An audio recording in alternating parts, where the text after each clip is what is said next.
The room went dead silent when I said the number.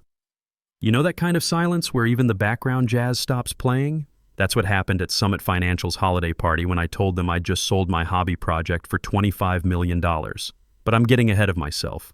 Let me back up and tell you how a 48-year-old guy who'd been invisible for 20 years managed to pull off the sweetest revenge in corporate America.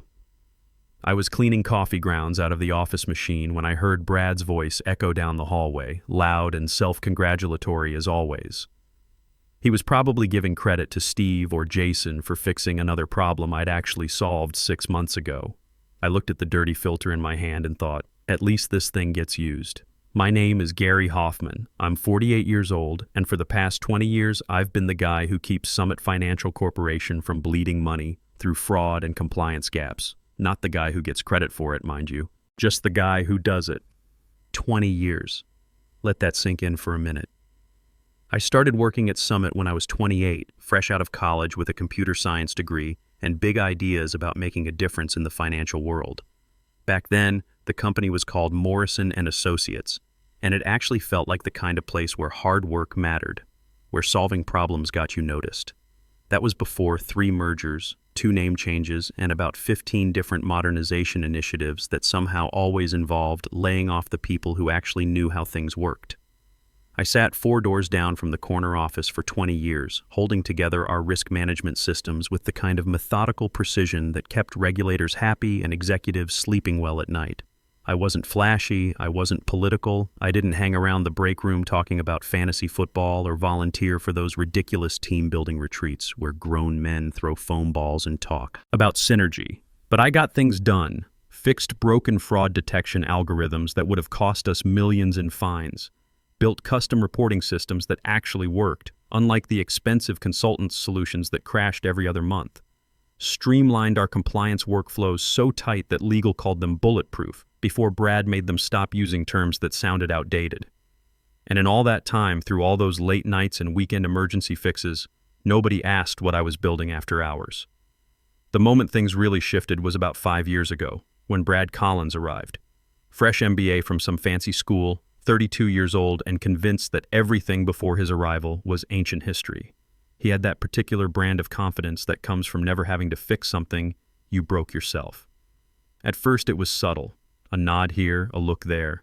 They'd smile when I walked into meetings, but somehow the important conversations had already happened. The decisions were made in Brad's office, or over drinks at that trendy place downtown where a beer costs more than my lunch. I became the guy you see but don't really notice. A shadow with administrator privileges. Brad was always polite enough, I'll give him that. He called me reliable, which in corporate speak means useful but not promotable. When our fraud detection system crashed, or when someone forgot to update our risk parameters and we nearly missed a major money laundering flag, I'd step in, fix it in 30 minutes, and get a nod. Not a raise, not recognition, not even a thank you email that got copied to upper management, just a nod. And somehow that was supposed to be enough for someone who'd spent 2 decades keeping their lights on. I stayed because I believed, probably stupidly, that experience mattered. That 20 years of preventing financial disasters would count for something when promotion time came around. Spoiler alert, it didn't. Not at Summit. The office was corporate beige in every possible way. Beige walls, beige meetings, beige people congratulating each other for implementing someone else's ideas 6 months late. You know the type. Folks who get promoted for suggesting we use a new dashboard template or proposing a Slack channel for birthday reminders. Meanwhile, I was writing risk assessment protocols at midnight because our fraud detection system hadn't been properly updated since the 2008 crisis. And it wasn't like I was getting overtime for this stuff. Salary means you work until the job's done, even if the job never actually gets done. My wife Carol was going through her cancer treatments around this time. Chemotherapy every other Thursday, radiation on Tuesdays and Fridays. Insurance covered most of it, but you know how medical bills work. There's always something that's not covered or requires pre-authorization or falls into that magical category of patient responsibility. Our 401k still hadn't fully recovered from the last recession. You remember 2008, right? When all those financial experts told us the market would bounce right back, well, it bounced back for some people. For folks like me, it was more of a slow crawl. I had 12 years left until full retirement eligibility. 12 years of needing this job to be stable, needing the health insurance to keep Carol covered, needing the steady paycheck to cover the mortgage and the medical bills, and maybe, if we were lucky, a vacation that didn't involve visiting cancer centers. But I also needed this job to be more than just stable. I needed it to matter. I needed to feel like the work I was doing was building towards something bigger than just keeping Brad's quarterly numbers looking good. That's when I started thinking about alternatives. The exact moment I decided to build something of my own happened on a Tuesday in March, during one of Brad's infamous innovation brainstorming sessions. You know the kind where everyone sits around a conference room, throwing out buzzwords like disruptive and synergistic, while the people who actually understand the problem stay quiet because they've learned that speaking up just gets you extra work with no extra credit.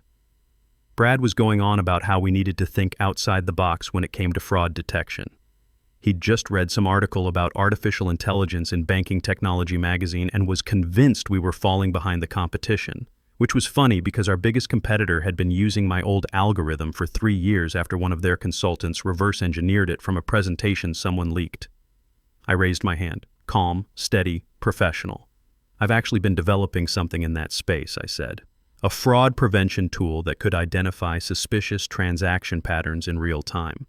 Machine learning algorithms cross-referenced with federal watch lists, scalable architecture that could handle our transaction volume without slowing down the core systems.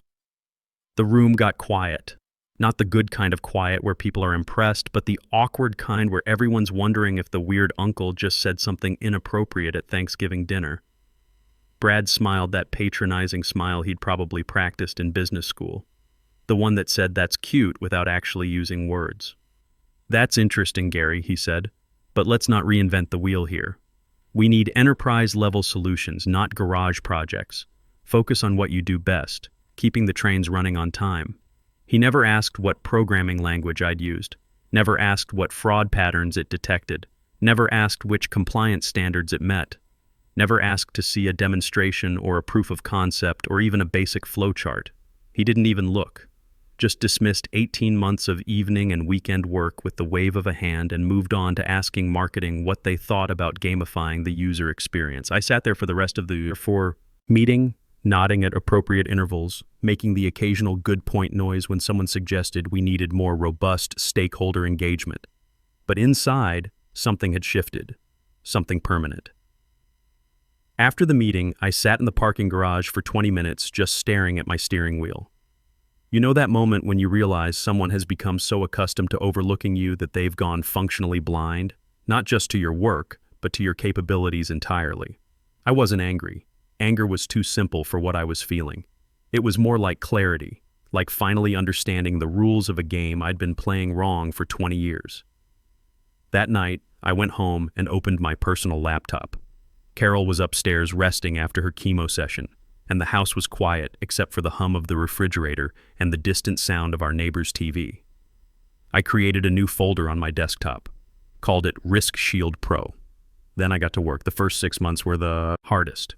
Not because the programming was difficult. I'd been writing code since college, and fraud detection algorithms aren't rocket science if you understand banking regulations.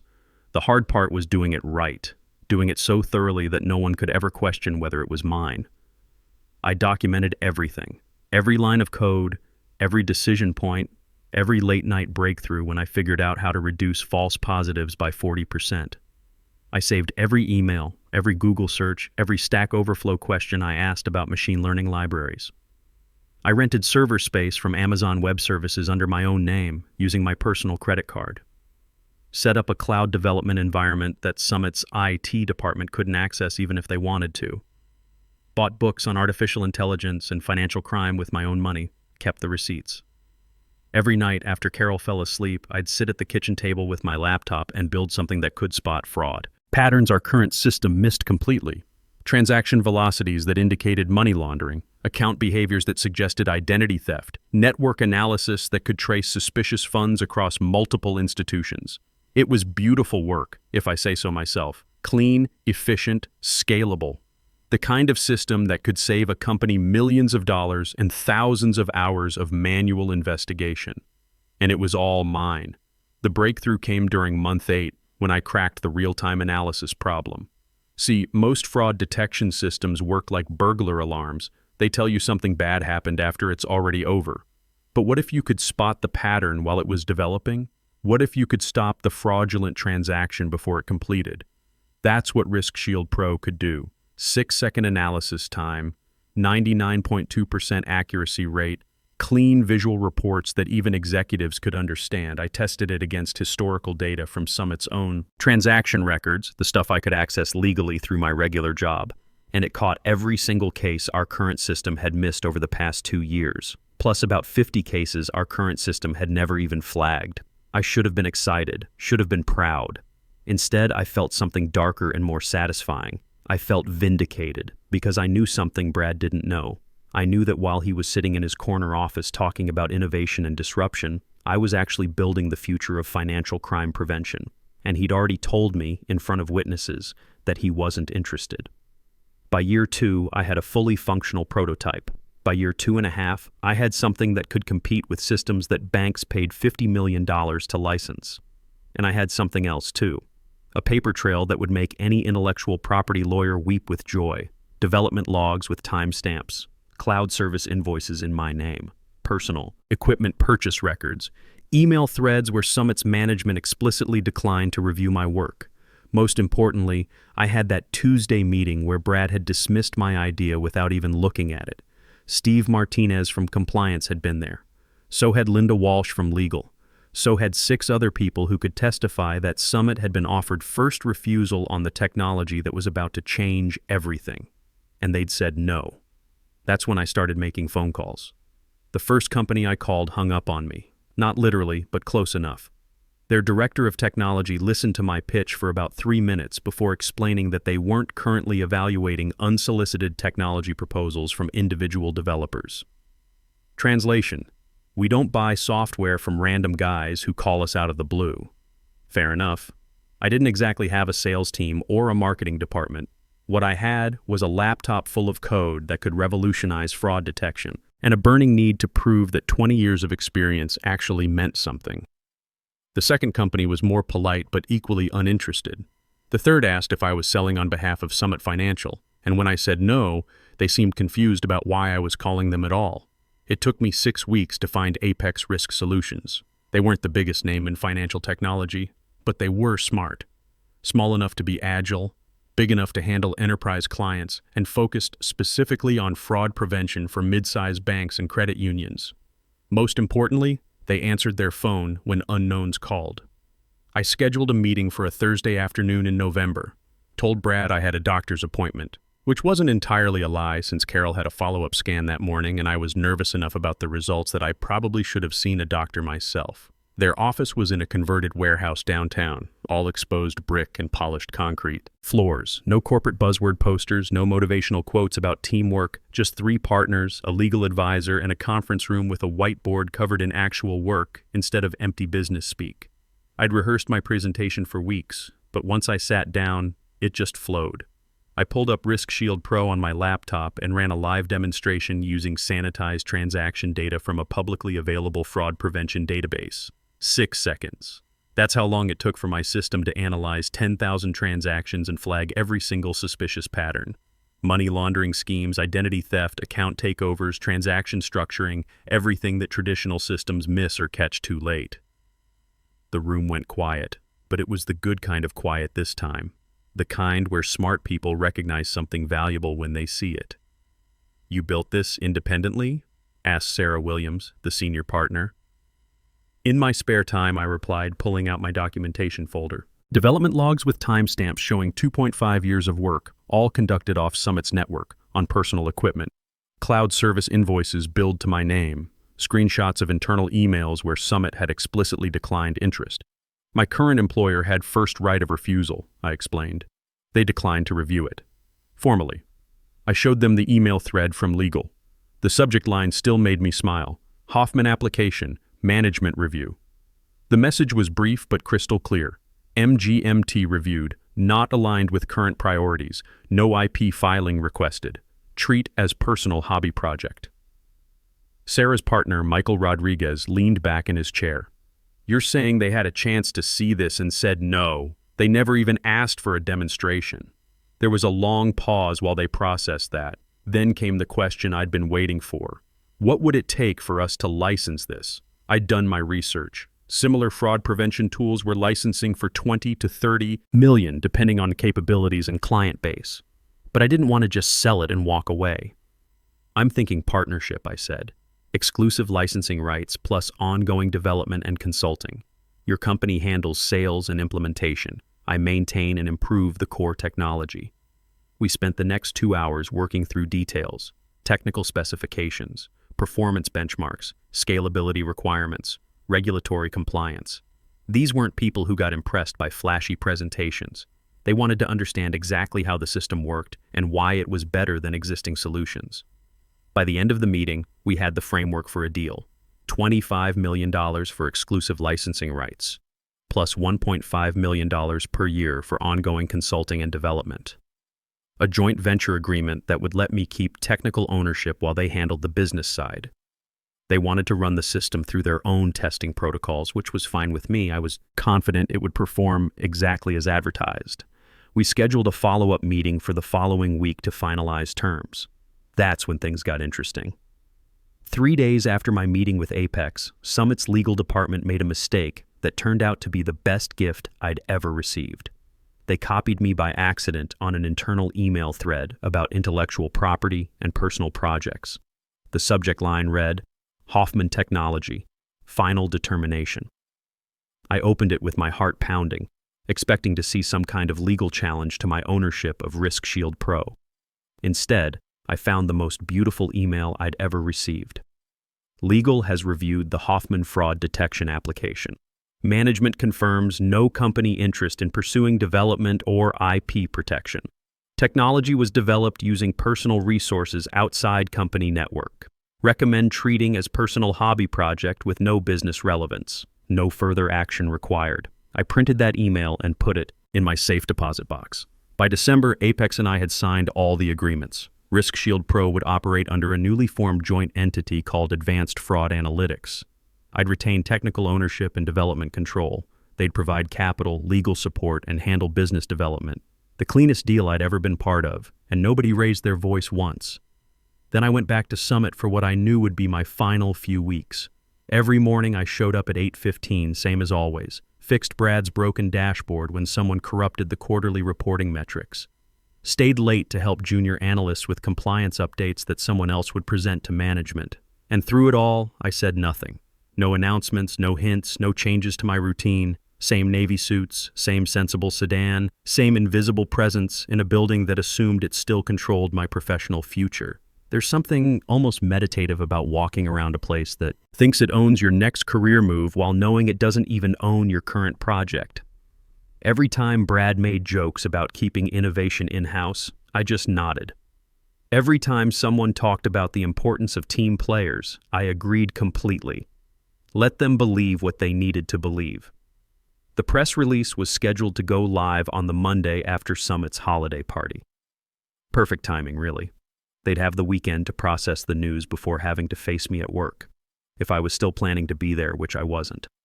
By the time I walked into Summit's holiday party, I felt like I was watching someone else's life. The usual crowd was already gathering around the bar that somebody had optimistically set up next to the photocopier. String lights hung from the drop ceiling tiles, and someone had spread those same cheese platters they'd been ordering from the same catalog for the past decade. I was wearing the charcoal suit I'd worn to every company party since 2018. Hair combed the same way I'd been combing it for 20 years. No name tag needed, no guest to introduce. Just me, a glass of decent whiskey, and the quiet satisfaction of knowing I didn't need to pretend anymore. Carol had offered to come with me, but she was having a good day. No nausea from the chemo, actually felt like eating dinner, and I didn't want her to waste it watching me smile politely at people who'd been ignoring me for years. Besides, what I was about to do was better handled solo. Brad was already holding court near the front of the room, surrounded by the usual suspects from upper management. Someone had gotten him a new tie for Christmas, one with little golf clubs on it, and he was explaining to anyone who'd listen how his putting had improved over the past quarter. This year's been about people who really stepped up, he announced, raising his glass like he was addressing shareholders instead of a room full of people eating grocery store shrimp, people who made Summit what it is today. Here came the list. Steve Martinez from Compliance, who'd successfully implemented a reporting system I designed 8 months earlier. Jason Reed from Operations, who'd discovered the value of automated alerts after I'd spent 3 weeks rebuilding our notification protocols from scratch. My name didn't come up, not that I expected it to at this point, but there was something almost artistic about watching a highlight reel of my own work being credited to other people, like seeing a tribute band perform your songs better than you ever could. I finished my whiskey and headed toward the bar for a refill. The bartender they'd hired for the evening was a kid, probably working his way through college, and he was doing his best to keep up with the demand for holiday cheer. "What'll it be?" he asked. "Another whiskey. Make it a double." As I waited, someone appeared beside me. Tony from IT, already 3 beers deep and wearing a Christmas sweater that lit up when he moved. "Hey, Gary," he said, grinning like we were old friends instead of people who'd worked in the same building for 5 years without having a real conversation. "You still working on that side project?" "Perfect. I couldn't have scripted it better." "Not anymore," I said, keeping my voice casual. He laughed, the way people do when they think they're in on a joke. "What happened? It finally crash on you?" I took a sip of my drink, let the silence stretch just long enough to get uncomfortable. "No. I sold it." The change in his expression was immediate. Confusion, then disbelief, then something that might have been panic as his brain tried to process information that didn't fit his assumptions. "Wait, what?" he said, loud enough that a couple of people nearby turned to look. "I sold it," I repeated, calm and matter-of-fact, like I was confirming tomorrow's weather forecast. Now more people were paying attention. The woman from HR who'd never learned my first name, a couple of junior analysts who'd somehow never noticed that I'd been solving their problems for 20 years. Even Brad, standing 6 feet away and basking in applause for someone else's quarterly numbers, turned his head mid-sentence. "You're serious?" Tony asked. I didn't elaborate, just raised my glass, took another sip, and let the moment settle like dust after an explosion. Brad's voice cut through the background noise, sharp and direct. "How much?" The entire room seemed to pause. Conversations trailing off, glasses stopping halfway to lips. Even the terrible holiday jazz seemed to quiet down. I looked at him steadily. No drama, no theatrics, just a man stating a simple fact. $25 million, plus ongoing consulting. You could feel it hit the room like a physical thing, not just silence, but that particular kind of quiet that happens when everyone's brain stops processing for a moment. Tony choked on his beer so hard it came out his nose. His glass hit the bar with a clatter and he coughed, sputtering, "Jesus, what?" Brad's face went through several expressions in rapid sequence. Disbelief, calculation, something that might have been panic, and finally a kind of desperate confusion that told me he was already trying to figure out damage control. "You're not serious," he said, but his voice had lost that confident edge. I took another sip of my whiskey, perfectly calm. The press release goes public Monday. That's when the room really stopped. Not just our conversation, but everything. I could see it spreading through the crowd like a wave. Linda Walsh from Legal was already pulling out her phone, probably checking financial news sites for announcements that hadn't been published yet. Steve Martinez was staring at me like I'd just told him I was an alien. I didn't move, didn't gesture, just let the truth settle where all their assumptions used to be.